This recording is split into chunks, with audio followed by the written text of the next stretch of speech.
கலைஞர் நூற்றாண்டு நினைவு நாணயத்தை வெளியிடுவதற்காக சென்னை வந்துள்ள ஒன்றிய அமைச்சர் ராஜ்நாத் சிங் கலைஞர் நினைவிடத்தில் மரியாதை செலுத்தினார். இது பற்றிய கூடுதல் தகவல்களோடு இணைகிறார் செய்தியாளர் குணசேகரன். சற்று முன்பாக அங்கு நடைபெற்ற நிகழ்வுகளை பற்றி சொல்லியிருந்தீங்க. கலைஞர் உலகம் முழுவதையும் சுற்றி பார்த்து விட்டாரா ஒன்றிய பாதுகாப்புத்துறை அமைச்சர்? என்னென்ன நிகழ்வுகள் அரங்கேறி வருகின்றன? கலைஞர் நினைவு நூற்றாண்டை போற்றும் வகையில் நினைவு நூற்றாண்டு நாணயத்தினை வெளியிடுவதற்காக ஒன்றிய பாதுகாப்புத்துறை அமைச்சர் ராஜ்நாத் சிங் இன்று மதியம் தமிழகம் வருகை தந்திருந்தார். அதனைத் தொடர்ந்து சரியாக 6 மணிக்கு சென்னை காமராஜர் சாலையில் இருக்கும் மறைந்த முன்னாள் முதலமைச்சர் பேரறிஞர் அண்ணா மற்றும் கலைஞர் ஆகிய இருவரது நினைவிடங்களில் ராஜ்நாத் சிங் மரியாதை செலுத்துவதற்காக வருகை தந்திருந்தார்.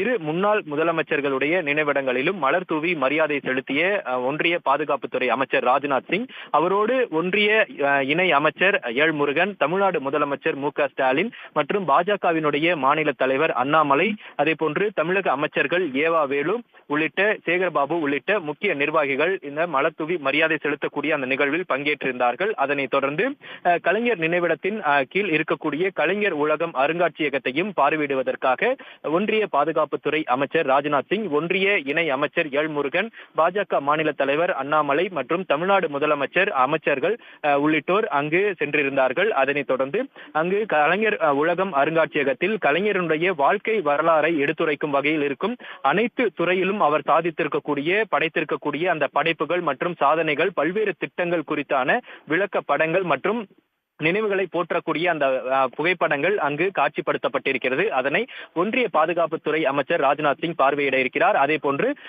கலைஞர் எழுதியிருக்கக்கூடிய புத்தகங்கள் மற்றும் திரைத்துறையில் திரைப்படங்களில் அவர் எழுதிய கதை, திரைக்கதை உள்ளிட்ட அந்த புத்தகங்கள் மற்றும் அந்த வசனங்கள் எழுதியிருக்கக்கூடிய அந்த எழுத்துக்களும் இங்கு காட்சிக்காக வைக்கப்பட்டிருக்கிறது. அதனையும் ஒன்றிய பாதுகாப்புத்துறை அமைச்சர் ராஜ்நாத் சிங் பார்வையிட்டு வருகிறார். அதன் பிறகாக கலைஞருடைய அரசியல் வாழ்க்கை மற்றும் கலைஞரனுடைய வாழ்க்கையில் திரைப்பயணங்கள் உள்ளிட்ட தனித்தனியாக இடம்பெற்றிருக்கக்கூடிய உருவாக்கப்பட்டிருக்கக்கூடிய அந்த காட்சி படங்களையும் ஒன்றிய பாதுகாப்புத்துறை அமைச்சர் பார்வையிட இருக்கிறார். அதன் பிறகாக கலைஞர் உலகத்தில் 2 LED திரையரங்குகள் அங்கு அமைக்கப்பட்டிருக்கிறது. அதில் ஒளிபரப்பக்கூடிய அந்த கலைஞரனுடைய வாழ்க்கை வரலாறு மற்றும் திரைப்பயணம் பல்வேறு தமிழகத்தினுடைய நவீன தமிழகமாக உருவாக்கப்படுவதற்குண்டான பல்வேறு செயல் திட்டங்கள் எவ்வாறு தீட்டினார், அந்த திட்டங்கள் எவ்வாறு செயல்படுத்தப்பட்டது, பொதுமக்கள் எந்த வகையில் பயன்பெற்றார்கள் என்பது போன்ற அந்த திரைப்படங்கள் மூலமாக அறிந்து கொள்வதற்குண்டான அந்த காட்சிகள் ஒன்றிய பாதுகாப்புத்துறை அமைச்சருக்கு காட்சிப்படுத்தப்பட இருக்கிறது.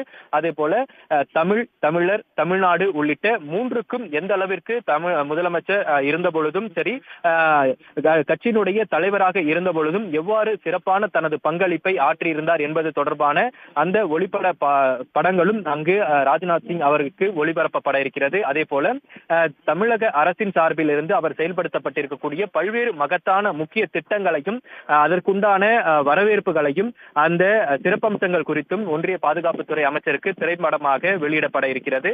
இந்த முக்கியமான விஷயங்களை பார்வையிட்டு வெளிவரக்கூடிய ராஜ்நாத் சிங் சரியாக 6:50 மணிக்கு கலைஞர் நினைவிடத்திலிருந்து புறப்பட்டு கலைவாணர் அரங்கத்திற்கு சென்று கலைஞர் நூற்றாண்டு நினைவு நாணயத்தினை வெளியிட இருக்கிறார். அதற்கு முன்னதாகத்தான் இந்த கலைஞர் உலகம் மற்றும் கலைஞர் நினைவிடத்தில் மரியாதை செலுத்துவதற்காக ராஜ்நாத் சிங் வருகை தந்திருந்தார். அதே போல தனது 14 வயதில் தமிழ் கொடியை ஏந்தி மொழிப்போர் புகுந்திருக்கக்கூடிய கலைஞர் அவரது நினைவை போற்றும் வகையில் இந்த 95 ஆண்டு காலத்தில் 81 ஆண்டு காலம் பொது வாழ்வில் தனது வாழ்வை அர்ப்பணித்திருக்கக்கூடிய கலைஞருக்கு நூற்றாண்டு விழா கடந்த ஓராண்டு காலமாக ஒவ்வொரு மாவட்டங்களிலும் ஒவ்வொரு பகுதிகளிலும் சிறப்பாக கொண்டாடப்பட்டு வந்தது. அதே போல கலைஞர் நூற்றாண்டை சிறப்பிக்கும் வகையில் கலைஞரனுடைய பெயரில் கலைஞர் பன்னோக்கு உயர் சிறப்பு மருத்துவமனை, நூற்றாண்டு மருத்துவமனை, அதே போன்று கலைஞர் நூற்றாண்டு பேருந்து முனையம் என பல்வேறு முக்கியத்துவம் வாய்ந்திருக்கக்கூடிய பொதுமக்களினுடைய பொது வாழ்வில் தினந்தோறும்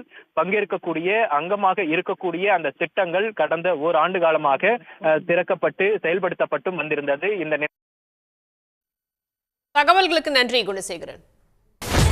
சன் நியூஸ் வாட்ஸ்அப் சேனலை ஃபாலோ செய்யுங்கள். QR கோடை ஸ்கேன் செய்து சன் நியூஸோடு இணைந்திருங்கள்.